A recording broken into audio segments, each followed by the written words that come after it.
ஆண்டவராகிய இயேசு கிறிஸ்துவின் நாமத்திலே உங்களை வாழ்த்துகிறேன். இன்றைக்கு 1 ராஜாக்கள் 15ஆம் அதிகாரம் 11ஆம் வசனத்தில் ஆசா என்கிற ஒரு ராஜா, அவன் தன்னுடைய இருதயத்தை கர்த்தர் பால் திருப்பினான், கர்த்தருக்கு ஏற்றவைகளை அவன் செய்தான் என்று பார்க்கிறோம்.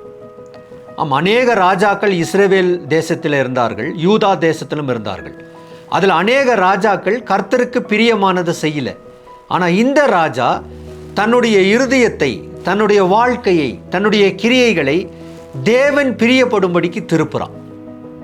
நம்முடைய வாழ்க்கையில் இன்றைக்கு கர்த்தருடைய சமூகத்தில் அவர் பிரியமாக இருக்கும்படிக்காக நம்முடைய வாழ்க்கையை, நம்முடைய இருதயத்தை திருப்பும்போது தேவன் பெரிய நன்மைகளை, பெரிய கிருபைகளை தந்து அநேக ஆயிரங்களுக்கு நம்மை ஆசீர்வாதத்தின் பிள்ளைகளாக மாற்றுவார்.